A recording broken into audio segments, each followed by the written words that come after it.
Is a small engine bike still worth buying in 2026, or should you just skip straight to a 150? Today, we're finding out. What's up, riders? Welcome back to Bike World. Today, I spent some real seat time on the new 2026 Bajaj Pulsar 125, a bike that refuses to fade away in a market where everyone wants bigger engines. And honestly, I get why this machine still matters. Fuel prices are up, traffic is crazy, and not everyone wants a heavy bike for daily riding. The Pulsar 125 sticks to that simple formula: sporty looks, easy handling, and commuter practicality. Design and road presence. Now, I'll be real, when you first walk up to it, it doesn't scream budget bike at all. The updated LED headlamp gives it a sharper face, the body panels look clean, and the graphics actually pop in sunlight. On the road, it has that familiar Pulsar stance, slightly muscular tank, tidy tail, and alloys that don't look cheap. From the front, the LED gives it a modern edge, especially in the evenings, and that's what people notice, a small bike that actually looks sporty. Engine and performance. Now, the riding part, and I enjoyed this more than I expected. The 125 engine is smooth, predictable, and honestly pretty chill for the city. It doesn't have that sudden jerkiness you get in some commuter bikes. The throttle is light, so weaving through traffic is effortless.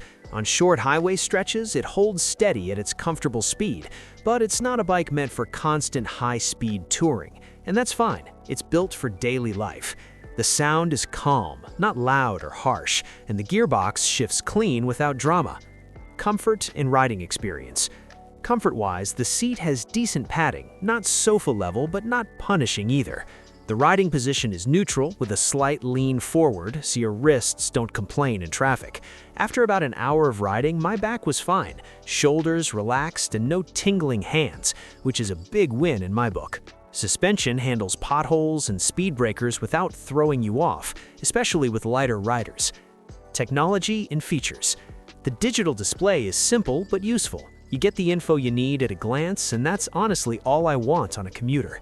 The LED lighting is great for visibility at night, and having basic connectivity features and a USB port actually makes sense instead of feeling like a gimmick. Pros and cons, honest opinion. Pros: easy to ride, good mileage, sporty looks, LED setup, and super practical for city life.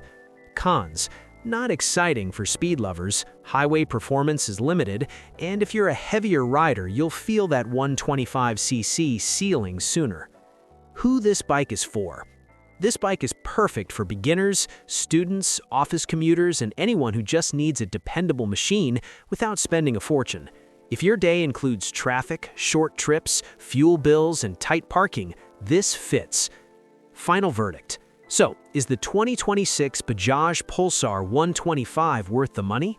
For daily riders, yes, absolutely. It's not trying to impress racers, it's trying to make life easier, and it does that with confidence. I'd pick it as a city bike any day. If you enjoyed this breakdown, hit that like button, subscribe for more real-world reviews, and tell me in the comments, would you buy a 125 in 2026, or are you jumping straight to a bigger bike?